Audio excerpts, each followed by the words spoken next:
Salam Bapak Ibu Saudara sekalian dalam kasih Tuhan.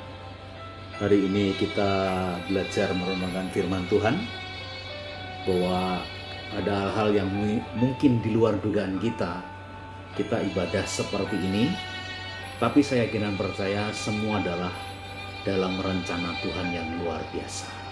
Haleluya. Minggu lalu kita berbicara mengenai bagaimana corona itu bisa terjadi dan dari mana asalnya. Alkitab berkata dengan jelas bahwa dalam Wahyu pasal 6 ayat 8 dikatakan, roh maut dan kerajaan maut itu akan membawa malapetaka, dan luar biasa sekali. Dan apa yang terjadi sekarang, dan itu menjadi sebuah kenyataan. Tapi jangan takut, Alkitab juga mengatakan, Wahyu pasal 1 ayat 19, nanti Anda baca dengan baik di situ. Ayat 19 dikatakan bahwa dia hidup, dia bangkit, dan dia memegang kunci maut dan kerajaan maut. Artinya, segala sesuatu, Yesus berkuasa di bumi, di surga, di alam apapun. Tuhan Yesus tetap memiliki segala sesuatunya ada di bawah tangan Tuhan. Jadi kita tidak perlu takut, kita tidak perlu gentar seperti kebanyakan orang sekarang memiliki sesuatu yang luar biasa sekali. Ketakutan, kepanikan itu hampir seluruh dunia. Dan Alkitab juga menulis dengan jelas bahwa ini adalah permulaan. Dalam Injil Matius, Injil Lukas, ini adalah permulaan menjelang zaman baru. Jadi kita tidak usah kaget, permulaan saja sudah begini. Apalagi nanti hal-hal yang luar biasa akan terjadi. Tapi janji Tuhan kepada kita orang percaya, Tuhan selalu berkata, Tuhan menyertai kita sampai kesudahan zaman. Mari kita lihat renungan kita pada pagi ini di dalam 2 Timotius pasal 1 ayat ke-7. Akan saya bacakan 2 Timotius 1 ayat 7. Sebab Allah memberikan kepada kita bukan roh ketakutan, melainkan roh yang membangkitkan kekuatan, kasih, dan ketertiban. Perhatikan, sebab Allah memberikan kepada kita bukan roh ketakutan. Nah, saya ingin beritahu, ketakutan adalah bagian integral dalam hidup manusia. Secara psikologi, orang takut itu wajar. Karena dia ingin mempertahankan sesuatu dari sebuah ancaman, sesuatu yang membuat dia merasa terpojok, bahaya dan sebagainya. Tetapi kalau ketakutan terus kita pelihara terus, maka hal itu akan menjadi sesuatu yang sangat buruk bagi kita. Menjadi sesuatu yang sangat dampaknya negatif bagi kita. Akhirnya apa yang terjadi ketika ketakutan itu merasuki kehidupan setiap orang, maka iman orang itu tidak akan bekerja. Akal sehat orang itu tidak akan bekerja. Nah, coba kemarin contoh, kalau Bapak Ibu di wilayah kita ini aja, mungkin seluruh Indonesia ya, ada hoax bahwa mengatakan telur, kalau makan telur itu membuat corona itu bisa berhenti dan sebagainya. Akhirnya orang karena saking ketakutannya, orang mendengar seperti itu, makanya rame-rame makan telur dan sebagainya. Dan ujung-ujungnya yang untung adalah penjual telur, yang rugi adalah yang makan telur. Besoknya kolesterolnya tinggi. Nah, hal-hal seperti ini membuat akal sehat kita tidak bekerja. Nah, saudara-saudara, ketakutan itu membunuh iman. Ketakutan akal sehat kita tidak bekerja. Ketakutan membuat kita tidak sehat secara jasmani. Ketakutan kita membuat kita jauh dari Tuhan. Menghadapi situasi seperti ini, apa yang harus kita buat? Memang pemerintah menganjurkan, kita tidak boleh ngumpul rame-rame, kita tidak boleh bergaul dengan rame-rame dengan orang. Dan itu anjuran pemerintah. Dan itu harus kita ikutin. Jangan sampai kita berkata, enggak punya iman, kita enggak gereja, mesti ke gereja baru ada iman. Belum tentu. Karena kita harus yakin dan percaya pemerintah adalah kepanjangan dari Tuhan, tangan Tuhan sendiri. Jadi pemerintah selalu berikan wanti-wanti kepada semua orang. Jangan rame-rame kumpul pada hari-hari ini. Karena apa? Virus ini seperti itu bekerjanya. Jadi kalau orang berhikmat, dia pasti melakukan apa yang dianjurkan oleh namanya pemerintah, namanya hamba Tuhan juga. Nah itu. Jadi saya ingin beritahu pada hari ini, jangan ada roh ketakutan menghinggapi dalam hidup kita. Alkitab berkata dengan jelas, ketakutan itu membuat orang justru imannya runtuh. Imannya tidak bekerja. Alkitab menulis dengan jelas, sebanyak 365 kali kata jangan takut di Alkitab. Artinya Tuhan Yesus berkata setiap hari pada kita, jangan takut. Besok Tuhan berkata, jangan takut. Besok Tuhan berkata, jangan takut. Sebanyak 365 hari atau setahun. Bapak Ibu Saudara, itulah Tuhan kita, Tuhan yang hidup.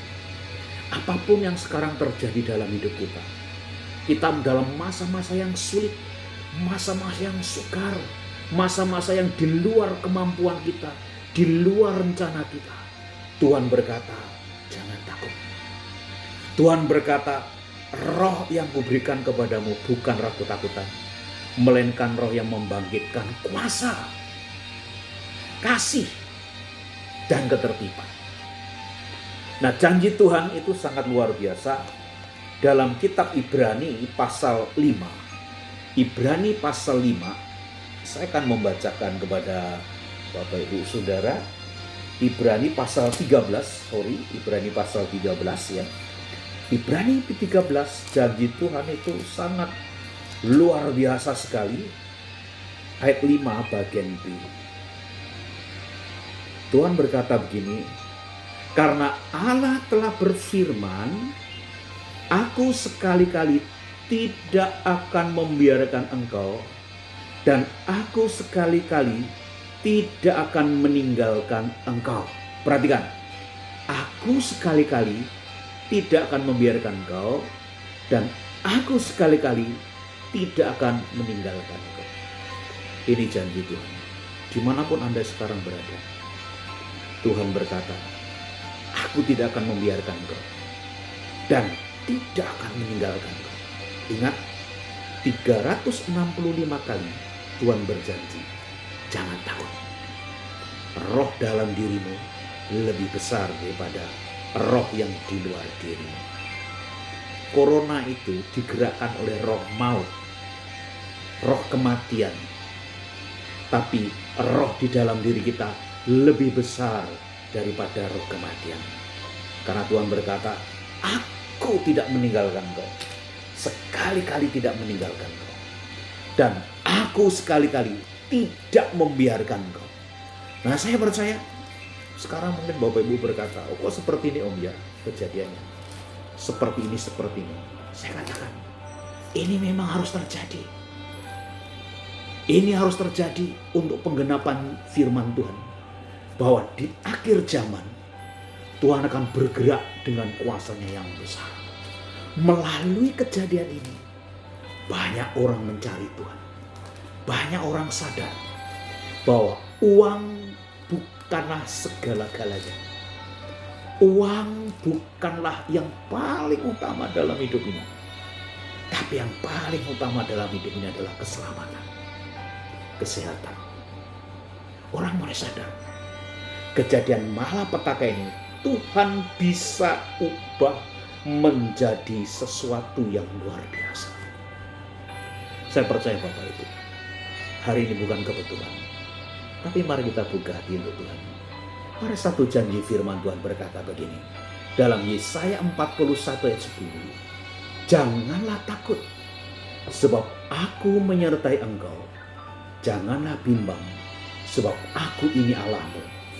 Aku akan meneguhkan, bahkan akan menolong kau. Aku akan memegang engkau dengan tangan kananku yang membawa kemenangan. Pertama, jangan takut. Ada penyertaan Tuhan. Jangan bimbang, sebab aku Allahmu. Aku akan meneguhkan, bahkan akan menolong kau.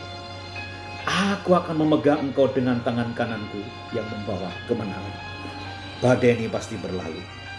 Tapi satu hal yang perlu kita catat pagi ini, Carilah Tuhan selama ia berkenan ditemui. Cari wajahnya, cari dia, cari hadiratnya. Tidak ada lagi, hanya Yesus, sandaran kita, kekuatan kita. Dan saya percaya setiap hari Bapak Ibu gunakan darah Yesus setiap hari. Minta proteksi darah Yesus, minta perlindungan darah Yesus. Kemanapun kita pergi, keluar masuk rumah kita, Tuhan lindungi aku dengan darah-Mu. Karena Alkitab berkata dalam perjanjian lama, ketika darah anak domba dibasuh di ambang pintu orang Israel, maka roh kematian tidak hinggap pada mereka. Mereka diselamatkan. Nah, darah Yesus yang tercurah di kayu salib diberikan kepada setiap orang yang berdosa, supaya dia percaya dan orang percaya melihat kemuliaan Tuhan. Kita yang percaya ada tanda darah Yesus.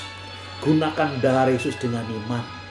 Maka roh maut apapun bentuknya, ada proteksi darah Yesus yang luar biasa.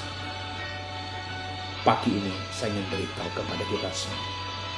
Tuhan berkata, janganlah takut, sebab aku menyertai engkau. Jangan bimbang, sebab aku ini Allah. Aku akan meneguhkan, bahkan akan menolong kau. Aku akan memegang engkau dengan tangan kananku yang membawa kemenangan. Amin. Mari kita berdoa bersama-sama. Bapa, dalam nama Yesus, aku percaya setiap orang yang mendengar kebenaran firman ini, kuatkan hatinya, bangkitkan rohnya Tuhan. Hamba berdoa berikan iman yang kuat. Dan aku percaya darah Yesus membungkus mereka. Kemanapun mereka pergi, seluruh keluarganya, orang-orang yang dikasihinya, itu terbungkus dengan darah. Aku percaya roh maut, roh kematian, kami tolak dalam nama Yesus.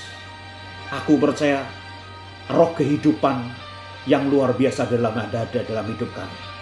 Dan di dalam nama Yesus, berkati setiap yang melihat, mendengar, sharing firman Tuhan pagi ini.